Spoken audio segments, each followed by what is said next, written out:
Welcome to this edition of ONTV News. I'm Ian Locke. A couple of weeks ago, ONTV News reported that the Lake Orion School District has started a new anti-bullying campaign. Well, the state legislature is looking to pass an anti-bullying bill, which looks like it could undercut the progress made by many in favor of anti-bullying. Though Bill SB 137, which was passed by the state Senate last week, is supposed to protect school children from bullying, it seems the original bill was altered to give protection to certain types of bullies. The bill's edited wording allows bullying to take place if the person doing the bullying can claim, quote, a sincerely held religious belief or moral conviction, unquote. This means the original bill was altered to allow bullying if done for religious beliefs. LOCS Superintendent Marian Giannopoulos stated in an editorial in the Lake Orion Review, quote, this flies in the face of what we have been telling students. Step in and step up when they see this unacceptable behavior taking place in their school. To think that our legislatures would sanction any instance of bullying is beyond comprehension, unquote. The bill now moves to the State House for final vote. Senate approval was along party lines, with Republicans holding the majority. The Lake Orion Lions Club recently had their Christmas for Everyone fundraiser. The popular yearly event was attended by Lions Club members from near and far, and locals who wanted to help raise funds for the Lions Club Christmas Basket Program. This program assembles baskets containing all things from toys to food for those in need during the holiday season. The event took place Saturday, November 5th at Palace Chrysler Jeep Dodge in Lake Orion. Over 230 people attended, with $30,000 raised before expenses. All proceeds from this event go directly back into the community and Christmas Basket Program. If you'd like more information about the Christmas Basket Program, visit the Lake Orion Lions Club online at lakeorionlions.org. The Lake Orion Marching Band has been very busy over the last couple of weeks. The Marching Dragons competed in the Marching Band State Finals held at Ford Field. The Dragons finished 5th in their flight with their program entitled Femme Fatale. Wall Lake Central took top honors for 2011. The band then rehearsed and prepped for their big road trip to Indianapolis for the Bands of America competition. This prestigious event saw bands from all over the country perform and compete. Overall, I'd say the Marching Dragons had not only a busy fall season, but a successful one as well.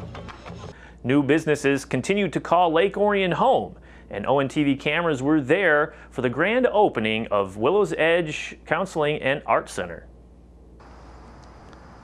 Willow's Edge, located off Indianwood Road, is a new counseling and art center. The mission of this new center is to offer innovative ways to help individuals reach their full potential. Specializing in substance abuse and gambling addiction, Willow's Edge has professional counselors who can help with many troubles. One of the most unique aspects of Willow's Edge is their art workshops for all ages. They also offer screenings for learning challenges in young children. For more information on Willow's Edge, you can visit their webpage at willowsedge.net or call 248-834-0164. In other business news, the popular fine dining spot Cruise and Muir has revamped its name and look to better fit the economic times. Cruise and Muir is now Cruise and Muir Roadhouse. The $400,000 update brings in a new menu, interior decor, and roadside look. Business has been brisk since the updates were completed. Also, Leo's Coney Island on Lapeer in downtown Lake Orion is in its final stages of its complete redesign. The updates were in response to the large number of patrons turned away due to the older building's design. Leo's hopes to be open later this fall. Finally, CJ's Lakeside Grill at 21 West Flint Street has announced it's offering a free Thanksgiving meal for seniors, shut-ins, and others who want to share the holiday. Dinner will be served from 11 a.m. until 3 p.m. February 24th. For information, call CJ's at 248-693-8704. Locals were going batty for bats on Saturday, November 5th at Moose Tree Nature Center. Kids of all ages were thrilled to see live bats and learn about these often misunderstood creatures. Instructors taught the crowd that bats are very beneficial in controlling insects. A single bat will eat as many as 2,000 to 6,000 insects in a night that could harm crops. Some myths about bats were also put down. Bats are not blind. They won't get tangled in your hair, they are not aggressive, and bats rarely ever get rabies. It was noted that bats are disappearing at an alarming rate due to vandalism and development. How can you help bats? Put up a bat house. They give bats a safe, secure place to roost, plus they can eat all of those nasty mosquitoes buzzing through your yard. For more information on how you can help bats, visit batconservation.org. ONTV will be airing this educational presentation. Check out our public access program guide for air dates at OnTV.org. We're going to take a quick break, and when we come back, we'll have our car care pros in studio on our experts panel. Stay tuned. You're watching ONTV News.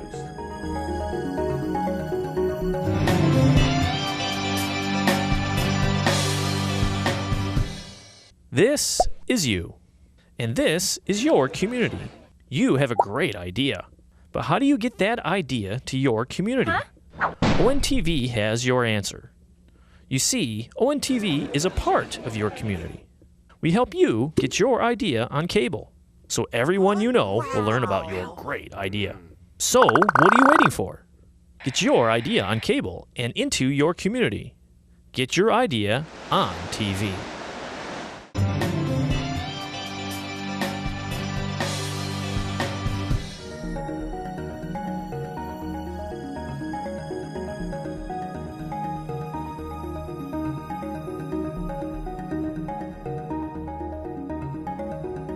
Welcome back. It's time for Experts Panel. Our car pros today are going to talk shocks and struts and how they affect the lifespan of your car.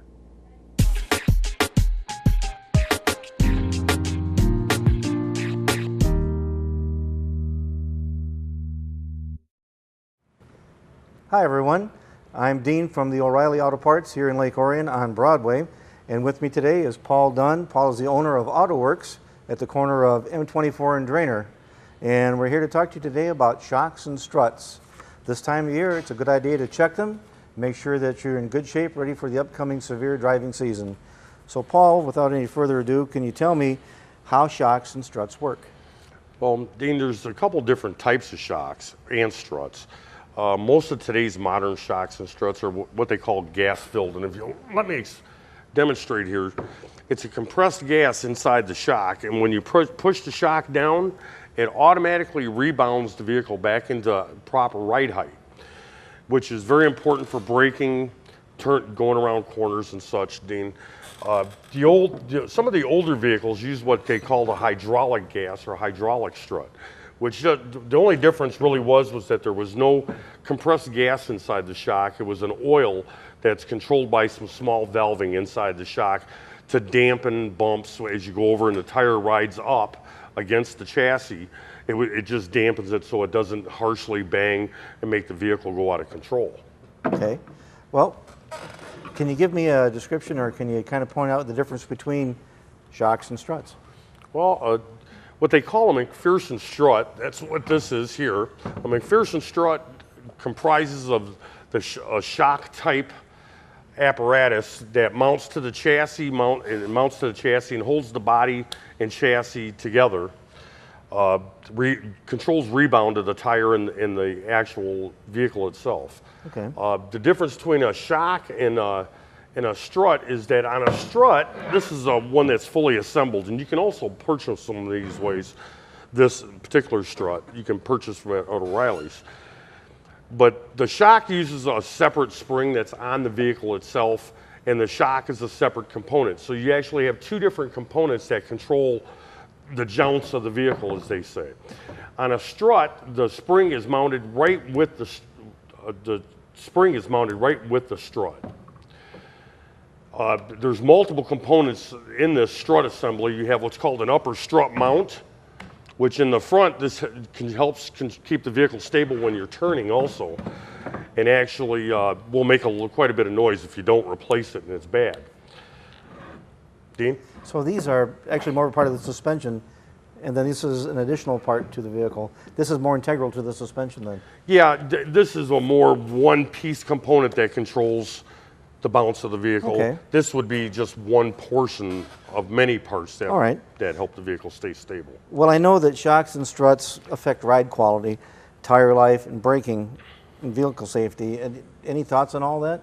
Well, you'll notice that if you have one way that you can tell you have a bad shock or a bad strut is looking at the ride height of the vehicle.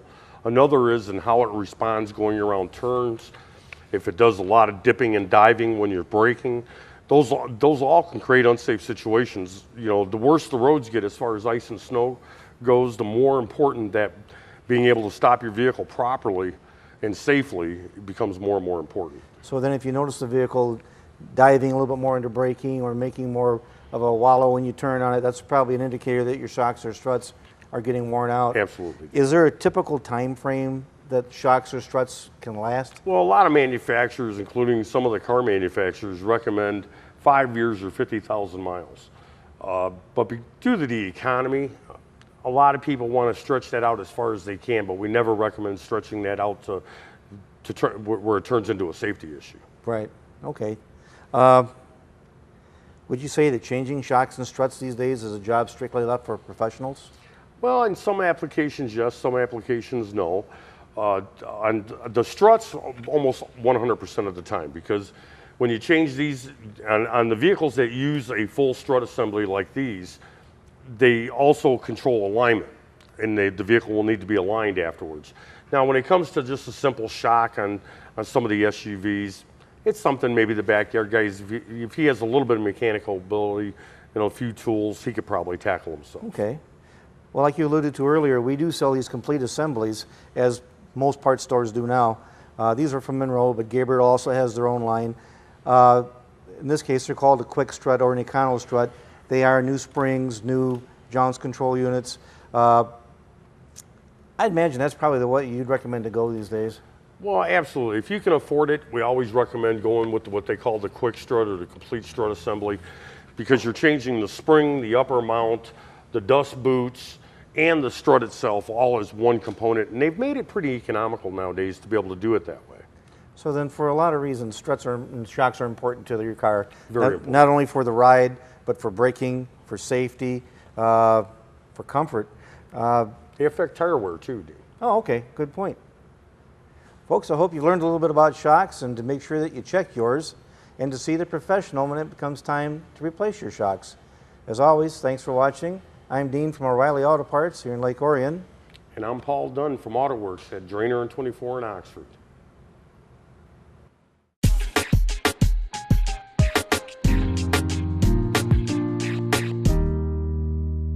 While our auto maintenance experts make it all sound so easy, be sure to consult a professional before attempting any major repair on your car. For more editions of Experts Panel, hop on over to our YouTube channel, keyword Orion on TV, and subscribe. A quick programming note, ONTV News will be taking a break over the Thanksgiving holiday. We'll be back with a new episode on December 2nd at 8 p.m. with replays on Mondays, Wednesdays, and Fridays at 8 a.m., 12 p.m., and 8 p.m. ONTV News, your source for local news and information. We have some exciting news about our new studio over at the new Orion Center. Our lighting grid has been installed. Paint is up and ready for touch-ups, with carpeting scheduled to be installed starting on November the 17th. This means that our full-scale move will begin once the floors are completed. Our current studio is a bit of a mess with our move, but we still offer evening editing hours by appointment, and will still be out in the community covering sporting events like LOHS basketball. The move is getting close, and we want you all to come along with us to our new home at the Orion Center. Before we head to break, here's our community calendar of events. This is ONTV News.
Did you know that you can watch ONTV on the web? How cool is that?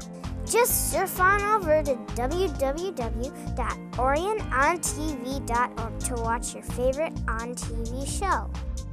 A service of Orion Neighborhood Television.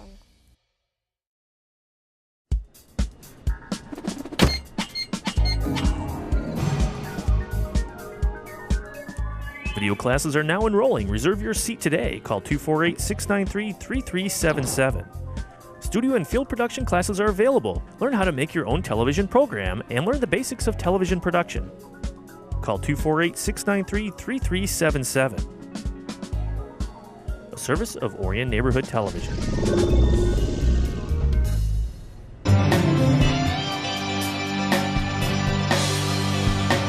Welcome back.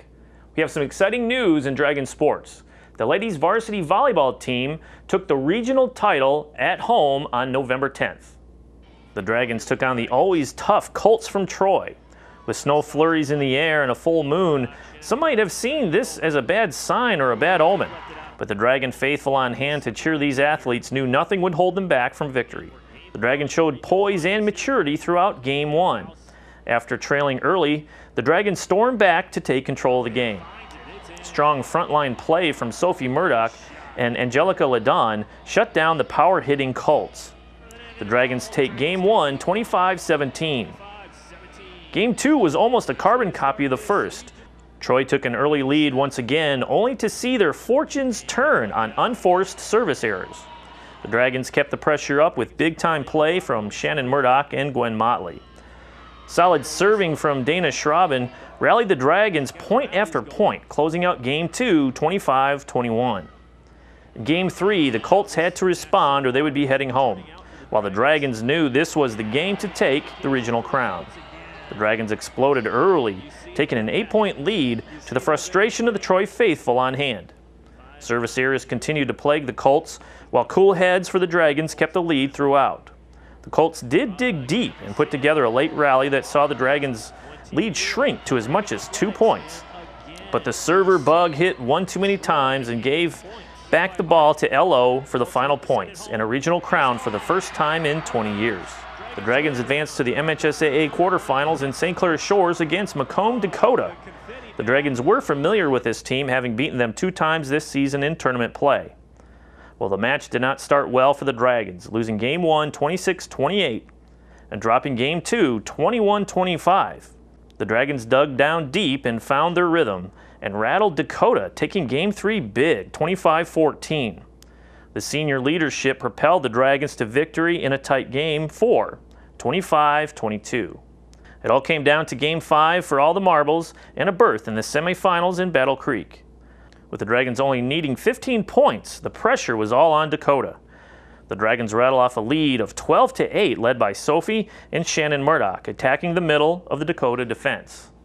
Dakota would make a last run though, rattling off 5 straight points to tie the game at 13. But the Dragons would show their experience and skill, closing out the game and match 15-13. The Dragons now meet up in the state semifinals again facing Clarkston, who defeated Canton just hours earlier.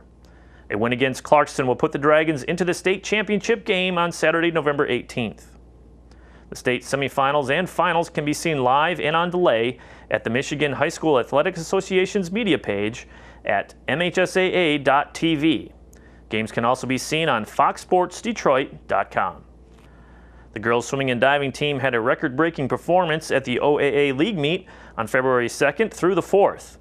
The Lady Tankers as a team finished 6th overall, but had some nice individual performances. All participating swimmers had personal best times, with 93% of those times setting either personal records or school records. A meet record was set by senior Annie Junkering in the 100 freestyle in 51:52, and she was also named Senior of the Meet. Junior Courtney McLear finished 3rd in the 200 individual medley and 6th in the 100 breaststroke.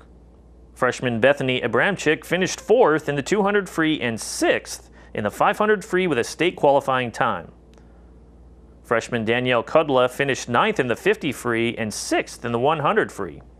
A total of 5 Dragon swimmers will be headed to state meet at EMU on November 18th and 19th. We wish them well.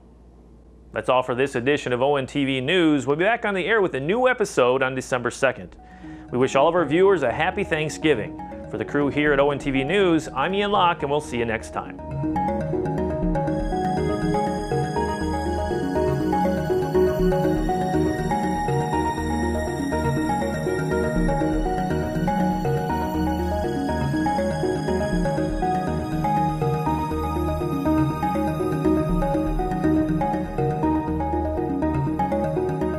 If you have a story you would like seen on ONTV, give us a call at 248-693-3377 or drop us an email at ontv@orionontv.org.